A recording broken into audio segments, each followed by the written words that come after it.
Do you think sometimes in life we can get premonitions of things we maybe shouldn't do? The reason I asked that before starting a video on tidying a boat, cleaning up a boat, is because when I looked at buying this boat, I googled the name, Sequondo, and the answer it gave me back was failure.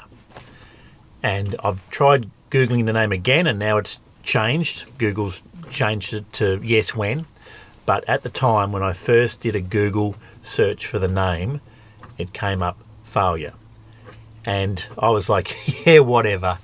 I was like, no one could name a boat failure, but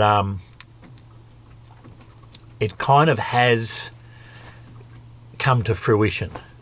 It's you know, I seem to repair one job and then something else goes wrong. And and the other thing is I haven't really become accustomed to living in a small space. I mean, I've backpacked across Spain with, 12 kilos on my back. I've bike packed across New Zealand where I had everything in two bags.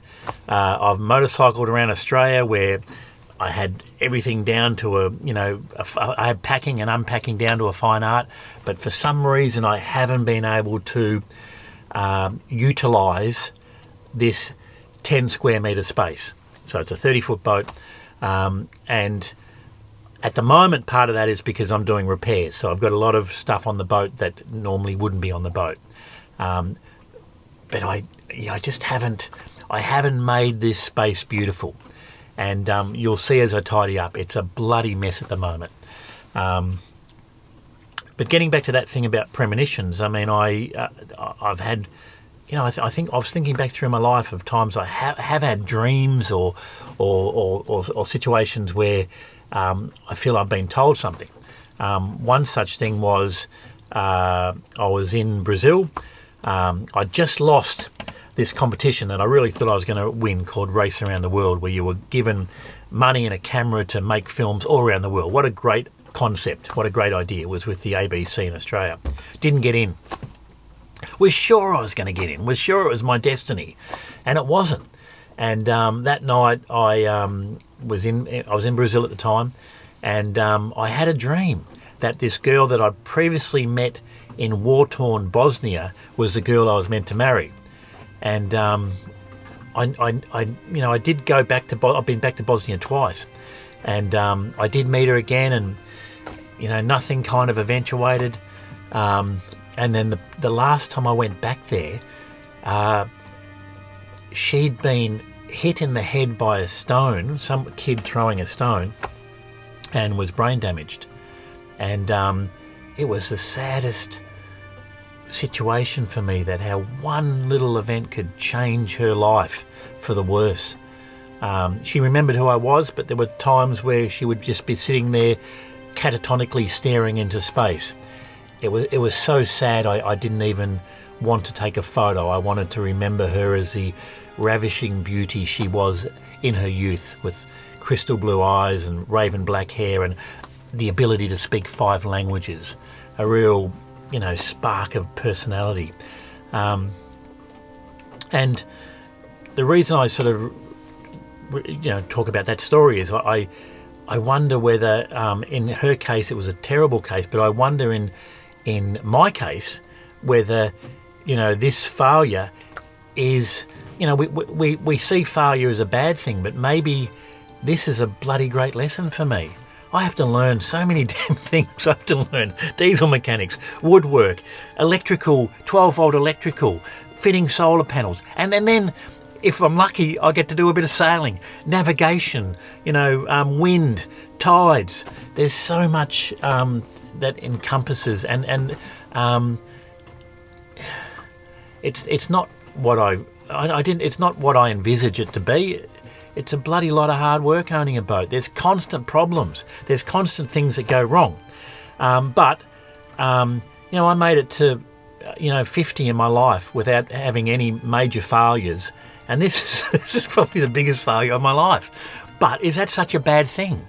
Is it such a bad thing to be stuck in a situation where you're like, what the fuck have I done wrong to be, to be stuck here on this boat, this tiny boat? Is that such a bad thing? Is it a chance for me to go, all right, how can I rectify this situation? How can I improve my life and improve my use of time and organisation skills to get out of this situation and get this boat ready to sail? So I think the first stage, there's a well-known psychologist on YouTube, Jordan Peterson, and he says the first thing is tidy your damn room. And that's, I looked back at that last video I made recently, and this boat is an absolute mess. I mean, I've got a crawling space to the bed, I've got a crawling space to the galley, to the kitchen, I've got a crawling space to get out, but in every other place there's junk. So that will be today's video, just to try and organise this space and make it livable, and hopefully make it a place I want to be and I feel comfortable being. Let's say you want to sort out your room and beautify it, because the beauty is also important. And let's say that all you have is just a little room, like you're not rich, you're poor, and you don't have any power. That's another thing. But you've got your damn room, and you've got this space right in front of you, that's a part of the cosmos that you can come to grips with. And if you allow yourself just to consider the expanse in which you exist at that moment, there'll be all sorts of things that'll pop out in it that you could just fix. And I would say start where you can start. If something announces itself to you, which is a strange way of thinking about it, as in need of repair, that you could repair, then hey, fix it. You fix 100 things like that, your life will be a lot different. I often tell people too, fix the things you repeat every day, because people tend to think of those as trivial, right? You get up, you brush your teeth, you have your breakfast, you have your routines that you go through every day. Well, those probably constitute 50% of your life. And people think, well, they're mundane, I don't need to pay attention to them. It's like, no, that's exactly wrong. The things you do every day, those are the most important things you do. Hands down. All you have to do is do the arithmetic.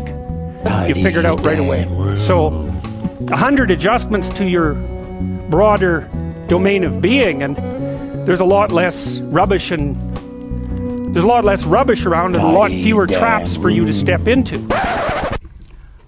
All right, this is probably going to take a little bit longer than an afternoon, so you'll have to come back and see how it looks when it's all tidied up. In the meantime, comment below. Have you had a dream or a premonition in your life that you followed or you didn't follow? Tell me about it in the comments. Look forward to hearing about it. Catch you later. Join the crusty seaman as he fixes up his old boat. Maybe the crappiest show on YouTube.